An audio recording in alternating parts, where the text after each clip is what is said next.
Gente, agora tem um assunto aqui no estúdio que é muito importante e chega a espantar. Mas você sabia que as doenças de pele representam hoje a quarta maior causa de incapacitação do planeta? Pois é, eu não sabia, confesso que fiquei abismada, porque esse dado que é inédito vem de uma revisão aí englobando registros hospitalares, né?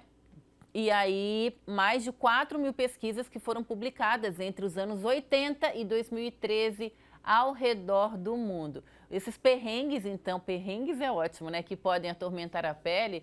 Não tem só aquela coisa estética, tem a ver com uma outra peculiaridade, né? A gente está falando do maior e mais exposto órgão do corpo humano e que muitas vezes a gente nem se liga, que é a nossa pele. Então, para conversar sobre esse assunto, eu recebo agora aqui no nosso estúdio a dermatologista Daniela Fukumaro.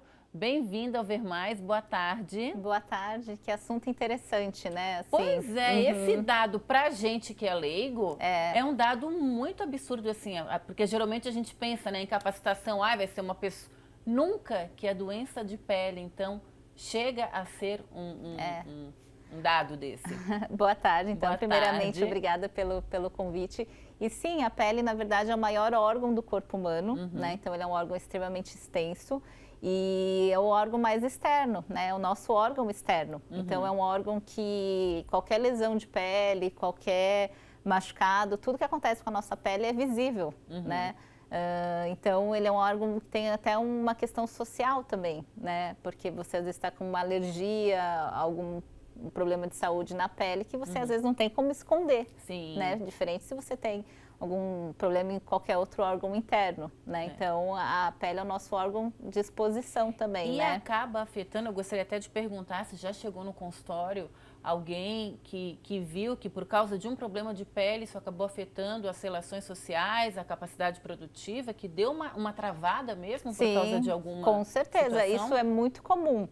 Eu acho que a pele, ela está ligada intimamente com a autoestima da pessoa. Então, com certeza, a gente vê desde um adolescente com quadro de acne mais agressivo, numa idade em que é muito importante a formação da autoestima. Exato. Então, às vezes a gente vê aquele jovem um pouco mais retraído, com vergonha, né? Então, isso é super comum. Às vezes, uma mulher que tem, às vezes, mais vaidosa, com quadro de queda de cabelo, alguma lesão em face. Então, e o paciente vem muitas vezes referindo, fala, doutora, todo mundo me pergunta o que eu tenho. Entendi. Ai, doutora, todo mundo me pergunta o que é isso, né? Então, é um órgão externo, né? Então, isso realmente acontece e a gente observa, assim, no consultório. E uma outra questão, assim, que a gente sempre ouviu falar, né? Que o que a gente come está diretamente relacionado também à nossa saúde. Mas o que a gente come, a gente pode ver diretamente na pele? Também. Se a gente faz uma alimentação boa no decorrer do período, ou se faz uma alimentação ruim, que pode... A pele mostra? Com certeza, eu acho que a nossa saúde, de uma maneira geral, mostra, é um reflexo da nossa alimentação também, né? E a pele mostra muito isso por todos esses fatores que a gente falou, né? Então, existem vários alimentos que estão ligados com alterações de pele, né? Não é em todo mundo, mas há uma relação, às vezes, em certos tipos de alimento e certas patologias. Então, hoje em dia, para a gente, tem sido cada vez mais estudado. Tem alguns que ainda são polêmicos, mas tem outros que é cada vez mais clara a associação. Isso aí não é para todo mundo, mas vamos então, aos pouquinhos, começar a falar. Então, o que a gente come, quais são os alimentos que a princípio fazem mal e trazem algum tipo de doença para a nossa pele? Então, na verdade, depende da doença, depende do indivíduo e do alimento. A gente pode, por exemplo, quando a gente fala em ingerir água, que é o que todo mundo fala, né? O nosso corpo humano, ele é muito formado por água, né?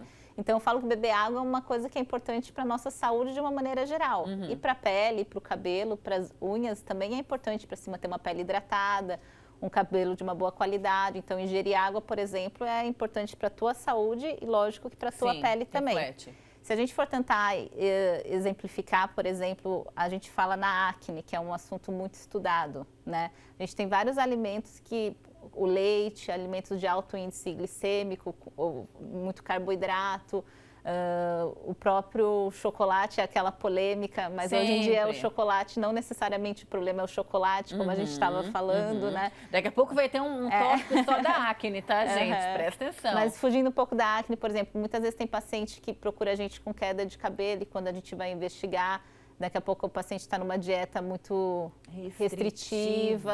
Então, às vezes, o paciente optou por retirar a carne, só que não está repondo uma outra fonte. Então, é muito comum, às vezes, a gente descobrir tudo isso, uma anemia, quando o paciente nos procura por uma queixa de queda de cabelo, por exemplo. Entendi. Então, por isso que a gente sempre bate na tecla da importância, estou com uma queda de cabelo, procurar um médico, fazer um exame, não é simplesmente tratar. A gente precisa saber se há alguma causa específica para esses tipos de queda. Então, às vezes, é importante a gente dosar ferro, a própria vitamina D, zinco. Existem várias vitaminas que são importantes a gente dosar, que são importantes para a saúde da nossa pele. Entendi. A gente jogou alguma coisa sobre a acne, né? Sim. Que eu imagino que é uma das doenças de pele mais conhecidas. Sim, sim. Que quase todo mundo na vida já teve, dependendo do grau, maior ou menor. E sempre a gente falava que quando era jovem, ou não sei se a mãe não queria que a gente comesse chocolate, comeu chocolate, comeu muito chocolate, vai dar acne. É mito ou é verdade isso, doutora? Parcialmente, vamos desvendar um pouco isso, assim. Na verdade, se a gente for falar sobre alimentação e acne, os estudos têm apontado um pouco como vilão os alimentos com alto índice glicêmico, que são aqueles ricos em carboidrato, açúcar, não aqueles carboidratos, né, integrais, tudo. Sim. Então, esses alimentos de alto índice glicêmico. E o leite também, tem muito trabalho falando sobre o leite, né, como o vilão, né? Sim. Então, se a gente pegar o chocolate, na verdade, por exemplo, um chocolate com cacau 70%, que hoje em dia tem chocolate sem lactose, sem leite, tem o chocolate sem açúcar. Então, o vilão não é necessariamente o chocolate, pelos estudos, na grande maioria. Então, está um pouco mais relacionada com essa questão do açúcar, do leite, que isso às vezes está em alguns tipos de chocolate. Então, se a gente for falar sobre acne, seria mais nesse sentido.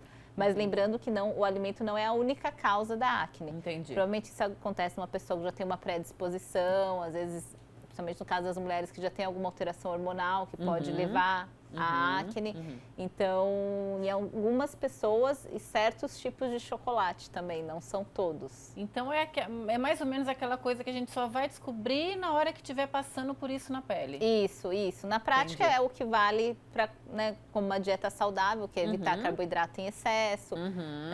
Isso vale para a pele também, né? E o leite, alguns estudos têm apontado bastante, como em algumas pessoas também, não é em todo mundo que vai cortar o leite e vai melhorar a espinha, ou que vai tomar leite que vai ter a acne.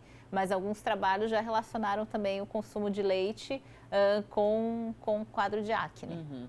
Então não dá pra gente dizer que existem alimentos que sejam ruins para todo mundo, que predispõem o surgimento de alguma doença na pele, mas tem os alimentos que são bons, que ajudam a dar essa limpada e deixar a pele, independente se seja acne, psoríase ou alguma, para deixar a pele legal? Eu falo que uma dieta balanceada, né? A pele, assim como o resto do nosso organismo, a gente tem que estar com uma dieta balanceada. Então, a gente tem que ter um consumo equilibrado de carboidrato, de vitaminas, de minerais, de ferro. Então, eu acho que uma dieta equilibrada vale tanto para o organismo como para a pele de uma maneira geral. Eu li algo relacionado à suplementação de vitamina D, que ajuda na pele. Sim. Confirma? A vitamina D é uma vitamina que a gente tem cada vez descoberto mais coisas sobre elas, né? Então, hoje em dia, às vezes, por exemplo, o paciente chega para mim com queda de cabelo, é um exame que eu sempre peço, eu acho que ele é importante para tudo, até para o nosso sistema imunológico também, e a pele também faz um pouco dessa função, então eu acho muito importante dosar. Não sair suplementando loucamente, como muita gente tem feito. Como a gente fala aqui, não é? Né? Não é o fato de ver aqui no Ver Mais. Não vou nem marcar consulta porque eu vi a doutora Daniela lá e aí o fato dela estar lá quer dizer que foi uma consulta. Não, gente. Porque a vitamina D, geral. por exemplo, é uma vitamina que a gente pode dosar ela no sangue e a gente vê. Tem pacientes que estão com essa vitamina baixa e a gente vai precisar repor. E tem paciente que está com essa vitamina ok que ele não precisa repor. Então... A orientação da Sociedade Brasileira de Dermatologia é essa. A gente tem duas perguntas aqui que vieram pelo nosso Instagram. Eu pedi para vocês mandarem, ó.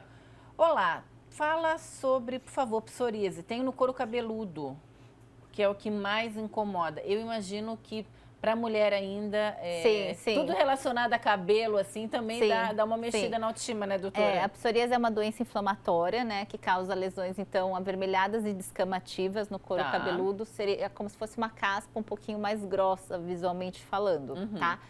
E a psoríase, existem já alguns estudos investigando o papel da alimentação, justamente isso, alto índice glicêmico, consumo excessivo de gordura, podendo estar ligado à psoríase. Tá. Mas, novamente, não sendo um causador sozinho, ou que também todo mundo que comer vai ter psoríase. Mas já existem alguns estudos tentando investigar melhor a alimentação e psoríase, sim. Uma questão que me surgiu agora, quando a gente está falando, né, com relação da alimentação com doenças de pele, é algum tipo de alergia ou não tem nada a ver com alergia essas reações? Não necessariamente. Por exemplo, o consumo de alimentos de alto índice glicêmico pode, às vezes, até levar a alterações hormonais, que aí facilitam certas Não doenças. é igual, mas eu tenho alergia ao glúten, à lactose, não é a mesma coisa. Não necessariamente. Existem Tá. dermatites que podem ser por alergia, sim. Aí Sim. se faz um processo alérgico ao tal alimento. Existem pessoas que comem alimento e têm lesão de pele, existem quadros que são alérgicos e outros não.